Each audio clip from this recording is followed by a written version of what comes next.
was in the center at last, on the other end of the stick. They all wanted to listen to her now. Now she was on top. She was running things her way. And she was going to let them all have it, just like she did with those 7 bastards she'd left in the woods. All I'd like to say is, I killed him. I straight out killed him. Then she laughed, a short staccato. I just right flat out killed him. I shot him with a .22 caliber 9-shot pistol. I straight out killed this guy. But if I wanted to just go out and kill, there would have been hundreds.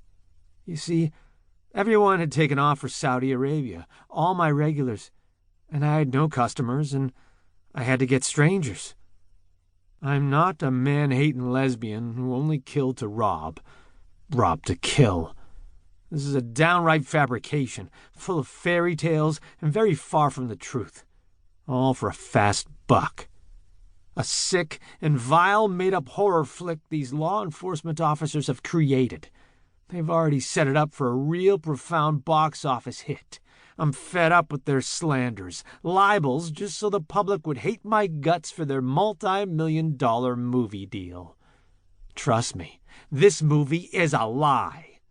She rambled on, laying the blame for the death sentences on her head at the feet of her family, her ex-lover, her defense team, the cops, the witnesses, the media, the prosecutors, the jury, the Gulf War, pollution, and bad luck.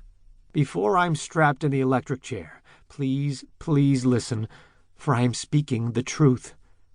You are going to crucify me, which is exactly what you did. I knew they would lie, cheat, and twist everything around. Total defamation and slanders galore. I'm not a murderer. By definition, murder is willful killing. I didn't take their honor cards. I didn't keep their cars and fence them off. I'm not a serial killer. I've killed a series of men, but it was in self-defense. It wasn't premeditated design. My only premeditation was to go out and make another dollar. It wasn't in my mind to go out and kill a guy. I'm just waiting for my Sherlock Holmes to crack this conspiracy wide open. I hope these no-good cops see prison in the near future. I will seek to be electrocuted as soon as possible. I want to get off the fucking evil planet. I've never seen so much evil. I was a nice person. I've been treated like dirt. I just can't wait to leave. I'll be up in heaven when y'all are rotting in hell. 1. Mallory. On December 13th, 1989, under a cold sun fast escaping the western sky, 3 scavengers met in a clearing punched from the thick woods northwest of Daytona Beach, Florida. James Jano Davis and Jimmy Bonke were scrounging for scrap metal or some other marketable debris. The buzzard was there to dine. The 3 were trying to make it through the winter, which in Florida can be particularly cruel when those expecting its usual subtropical hospitality are surprised by sudden frigid temperatures. When the oranges frost, even migrating birds appear confused.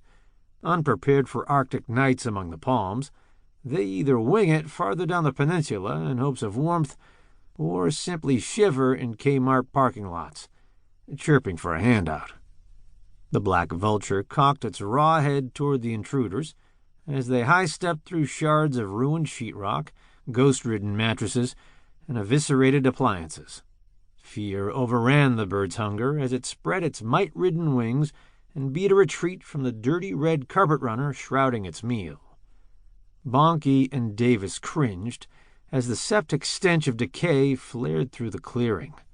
Expecting to find a dead deer or some other wildlife carrion, Davis reached toward the carpet and froze.